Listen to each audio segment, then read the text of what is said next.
le dernier mot, moi je dirais que je suis plutôt satisfait de voir que les gens sont intéressés par ce programme, donc ça montre son importance, et de dire que nous sommes et nous resterons disponibles pour répondre à toutes les questions.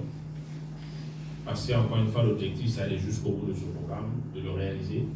Le plus vite qu'on peut le terminer, on le termine pour ce premier boucle, et d'entamer ce que j'ai dit, la version 2 du plan. Parce que, comme je l'ai dit aussi, c'est un programme, pour moi, c'est un programme accélérateur, et il faut préparer les ingrédients pour la prochaine version, afin que, progressivement, nous puissions avancer dans notre projet. Vous remarquez que je parle de 2 ans alors que nous avons une projection de 5 ans déjà pour le mandat.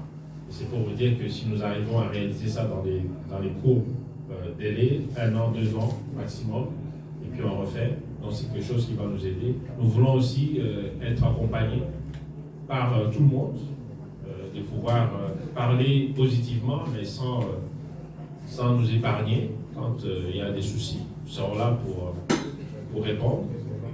Encore une fois, nous sommes convaincus que c'est un bon programme, et moi je le défendrai bec et ongle parce que c'est dans mes compétences, et j'estime que nous devons continuer dans ce sens-là.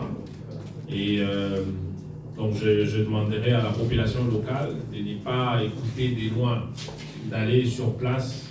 Comme je l'ai dit ici, les selfies existent aujourd'hui. Si quelqu'un vous parle du PDL et qui dit qu'il n'y a rien, eh bien, demandez-lui de vous prendre le selfie à l'endroit où il se trouve, avec le marquage, et ramener l'information pour nous poser la question.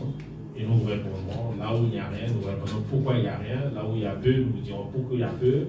Et là où c'est complet, et le courage et surtout la sympathie de nous dire que c'est bien fait, c'est bien. Et ça encourage les équipes qui sont en cours. N'oubliez pas que la vision du président de la République, c'est un projet pour la population congolaise d'abord, et nous prenons nos compatriotes, mais ils ne sont pas toujours au top.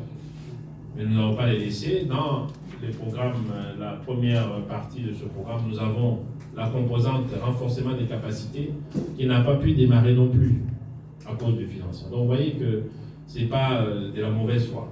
Donc c'était vraiment, tout était prévu pour qu'il y ait des routes, pour qu'il y ait des renforcements des capacités, pour recruter nos compatriotes qui puissent bénéficier de ces ressources qui sont là, et que l'économie locale puisse bénéficier de ça. Acheter des matériels localement, nous en avons encore parlé d'ailleurs hier, et insister pour que, mais en même temps, il faut que les compatriotes puissent améliorer la qualité, parce que en tant que gouvernement, nous n'allons pas accepter n'importe quelle qualité, et nous allons nous remettre à l'agence, et si l'agence n'a pas de réponse, vous comprenez que c'est très compliqué. Donc il ne faut pas qu'on veuille quelque chose de son contraire. Donc voilà un peu l'esprit de ce programme, et j'espère que la population trouvera satisfaction. C'est pour ça que vous avez vu, nous avons sensibilisé encore les chefs coutumiers, chacun dans son coin. Aujourd'hui encore, je crois que je vais les revoir pour insister encore sur ce point-là, pour qu'on informe les populations. Nous avons pensé même aussi à des églises locales pour que, vous savez très bien qu'au Congo, la prière, je dirais, c'est une respiration chez nous.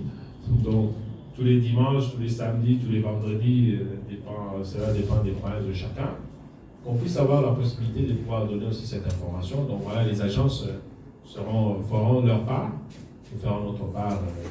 Pour le reste, je remercie tous les journalistes et les organisations de cette